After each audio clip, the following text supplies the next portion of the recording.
అన్న నమస్తే అన్న. నమస్తే అన్న. అన్నా నమస్తే అన్న. మనకొట్టే అన్న కొంచెం టీ తాగిల్లనా, అలా పట్టించుకోకుండా పోతే ఎలానా? రే అనుకోటి ఈరా అన్నా, నేను నీ మనిషినన్నా. అన్నా ఏమైనా డబ్బు అవసరం అయితే చెప్పనా, పంపిస్తాను. ఏంట్రా అన్నయ్య అని ఇంట్లో పిలిచినట్టు మర్యాదగా అన్నాని పిలువ. నువ్వు పదన్నా అన్నా, నువ్వు పదా. నీకెందుకు భయం, నేనున్నాను కదా. ఎవరికైనా ధైర్యం ఉంటే టచ్ చేసి చూడండి రా, చించేస్తాను. కొండగాడంట యాడ్రా వాడు, రమ్మండ్రా వాడిని. కొండగాడంటే నాకు దీంతో సమానం. ఏందన్నా మూడు సరిగ్గా లేదా, రేపు కలుద్దాం. అన్నా నువ్వు పోన్నా, నేను చూసుకుంటా. నేనుండా. అమ్మా లేచి ఏమైనా తినమ్మా. నాకేమీ వద్దు, నా కొడుకు వచ్చిన తర్వాతే తింటాను. అదే ఇన్స్పెక్టర్ చెప్పారు కదా, చెప్పేది వినమ్మా. అన్నయ్య వచ్చాడు. నాకేం కాలేదంటున్నాను. శక్తి అన్నయ్య, శక్తి ఏంట్రా అందరూ ఏవేవో చెప్తున్నారు.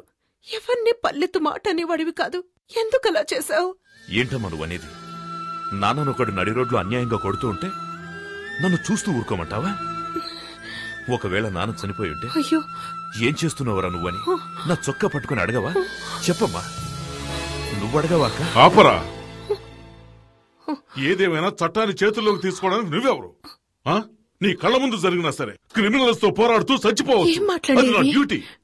అది మీ డ్యూటీ కావచ్చు నాన్న, కానీ నేను చేసింది కొడుగ్గా నా డ్యూటీ. నువ్వు పద నాయనా.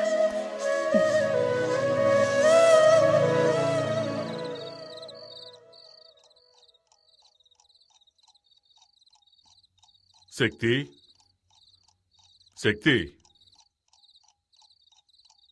పిలిచావా నాన్న? కూర్చోయ్యా. పర్వాలేదు నాన్న. ఆవేశంలో మనం తొందరపడి చేసే పనులే మన జీవితాల్ని తలకిందులు చేస్తాయి. అదృష్టం కొద్దీ అలా ఏం జరగలేదు. జరిగిందేదో జరిగింది, అంతా మర్చిపోదాం. నా మీద కోపం అన్నా? లేదు నాన్న. సరే వెళ్ళి పడుకోయ్యా.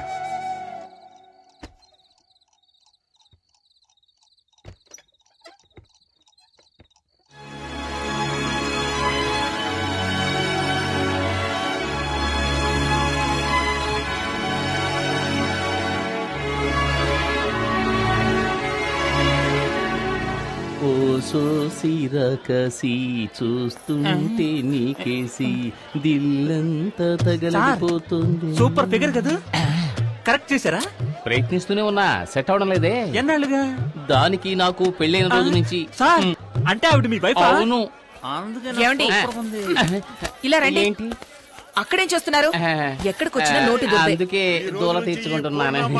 సరే సరే, వంకాయలు ఎంతమ్మా? మార్కెట్ రౌడీలంటే వీళ్ళేనా? వీళ్ళ మామూలు మార్కెట్ ఎప్పుడు తగ్గదనుకుంటాను. అయ్యో అయ్యో నేను కాదు. నమస్కారం అన్నా. ఏంటి నువ్వు నన్ను అన్నా అంటున్నావు? శక్తి అన్న బావ కూడా మాకు అన్నే కదన్నా. ఓ ట్రాక్ అలా వెళుతోందా? వీళ్ళు మనల్ని హీరో చెయ్యాలని చూస్తున్నారు. ఈ అవకాశాన్ని వదులుకోకూడదు, ఉపయోగించుకుంటాను. ఇప్పుడు చూడండి రా నా పెర్ఫార్మెన్స్. ఏంట్రా వదిన ఎంతసేపు వెయిటింగ్ లో ఉండాలిరా? వదిన కావాల్సిన తీసేయండి. అవును, అన్న పెళ్ళం వదినే అంతే కదా. అన్నా అవును, అన్న ఆటం బాంబ్ అణుబాంబ్ అని ఈ బాయ్స్ ఏదో ఒకటి చెబుతూనే ఉంటారు. అవన్నీ నువ్వు పట్టించుకోకు, అన్నిటినీ నువ్వు 2 కిలోలు తీసి వేసుకో. తొందరగా ఏంట్రా, నా మెడ మీద కత్తుంది. తీసుకున్నావా? తీసుకున్నారండి. ఏంటి బీట్రూట్ ఈ కలర్ లో ఉంది? మరి ఏ కలర్ లో ఉంటదండి? అన్నని ఎదిరించి మాట్లాడతావా? చూసావా బీట్రూట్ అంటే ఈ కలర్ లో ఉండాలి. ఇప్పుడు లేదండి, రాగానే ఇంటికి పంపిస్తాను. అదే రా. కూరగాయలకి డబ్బులు బాబా డబ్బులు వద్దండి. ఏంటండి వద్దంటుంది? ఇక మీద ఎప్పుడు ఇంతే. పదబడదాం. మీలో ఇంత ధైర్యం ఉందా? పూజ, ప్రేమకు కట్టుబడ్డం వల్ల ఇంట్లో నేను ఒక మంచు పర్వతాన్ని, వీధిలోకి వచ్చానంటే నేను ఒక అగ్ని పర్వతాన్ని. ఇప్పుడే అర్థమైంది. ఎందుకంటే ఏడుస్తున్నారు? కాదు, నేనొక అండర్ గ్రౌండ్ డాన్ అన్నది ఇన్నాళ్ళుగా నీ దగ్గర దాచిపెట్టాను. ఇప్పుడు నువ్వే కనిపెట్టావు. నన్ను వదిలి వెళ్ళిపోవు కదా. టైగర్ ని టచ్ చేయకు పూజ. ఏంటండి? ఎందుకంటే ఏదో ఒక రోజు నేను ఎన్కౌంటర్ కావలసిన వాణ్ణి. ఊరికే మార్కెట్ లో ఆటలాడకండి. అంటే ఇంట్లో ఆడుకుందామంటావా? నేనేం వెళ్ళా. చూసినావు కదా, మళ్ళీ టికెట్ కోసం వస్తావేటి? ఎలవయ్యా ఎలా? అరే చెప్పను కదా, ఫోన్ తెస్తావేటి? శక్తి, నేనే బావని మాట్లాడుతున్నాను. మన ఫ్యామిలీకి 12 టికెట్లు అడిగావు కదా,